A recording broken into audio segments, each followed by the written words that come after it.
आणि श्रीरामपूरमध्ये आज सर्वपक्षीय मोर्चा निघतोय। सलग चौथ्या दिवशी श्रीरामपूर शहर कडकडीत बंद आहे। आकाश दुबैया हत्येविरोधात चौथ्या दिवशी सुद्धा इथं बंद पुकारला गेलाय। वाढत्या गुन्हेगारी विरोधात नागरिकांचा संताप उफाळून आलेला आहे।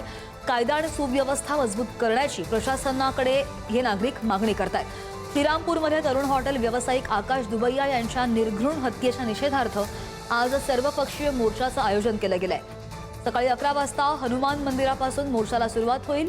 सलग चौथ्या दिवशी सुद्धा शहर कडकडीत बंद पाळण्यात येतोय शहरामध्ये आणि वाढत्या गुन्हेगारीच्या घटनांविरोधात नागरिकांमध्ये तीव्र संताप आहे।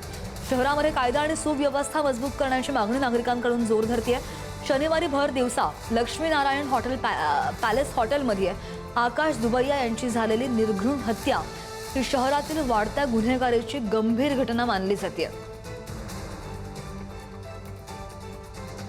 आणि या सगळ्या संदर्भात सविस्तर जाणून घेऊयात। आमचे प्रतिनिधी प्रशांत शर्मा आपल्या सोबत आहेत। प्रशांत, या कडकडीत बंदचं स्वरूप काय आहे, काय मागणी आहे आता या आक्रमक आंदोलकांची, आणि अशा घटना घडू नयेत, ही गुन्हेगारी पुन्हा घडू नये त्यासाठी पोलीस काय खबरदारी घेत आहेत?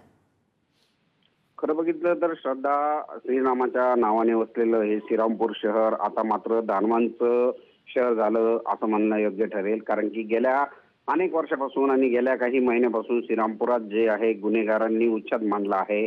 मोठ्या प्रमाणात दमबाजी करणे, महिलांची छेड काढणे, मुलींची छेड काढणे, त्याचबरोबरीने मारहाण करणे, गोळीबार करणे अशा घटना सातत्याने घडत होत्या। मात्र 2 दिवसापूर्वी जे आकाश दुबैया आहे यांच्या हॉटेलमध्ये केवळ जेवण चा टाइम संपला आणि जेवण दिलं नाही म्हणून त्यांची जी निर्घृण हत्या करण्यात आली। त्यामुळे कुठं आता श्रीरामपूरकरांच्या जो संयमाचा बाण आहे तो सुटला आहे आणि श्रीरामपूरकरांनी आकाश दुबैयाच्या हत्येनंतर पोलीस स्टेशन समोर त्याचा मृतदेह आणून त्या संबंधित व्यक्तींना मोका लागण्याची मागणी केली होती। 6 तास आंदोलन झालं होतं आणि त्याचबरोबरीने एकंदरीतच श्रीरामपुराची जी गुन्हेगारी आहे तिची संपूर्ण संपवण्यासाठी बेमुदत बंदचं आवाहन केलं होतं। आज हा चौथा दिवस आहे। आज मोर्चाही काढण्यात आला आहे। एकंदरीतच श्रीरामपुरात अनेक टोळ्याच्या सक्रिय आहेत, त्या टोळ्यांवर योग्य कारवाई करण्याची मागणी केली जाते। अनेक नशेचे पदार्थ विकले जातात, त्यांच्यावर कारवाई करण्याची मागणी केली जाते आणि एकंदरीतच श्रीरामपूरकरांना सुरक्षित करण्याची मागणी केली जाते। एकंदरीतच श्रीरामपूरकरांचा रोग पाहता आता पोलिसांनी कारवाई सुरू केलेली आहे।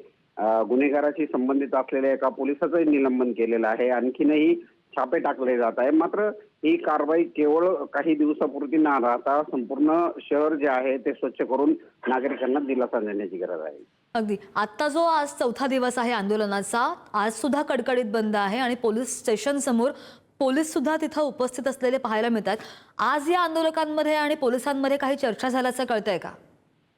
नाही, आता अद्याप जे आंदोलक आहे ते जमत आहेत त्या मोर्चासाठी। जे हनुमान मंदिर आहे श्रीरामपूरला, त्या हनुमान मंदिरापासून हे मोर्चा काढतील। त्याच्यानंतर एक निषेध सभा होईल।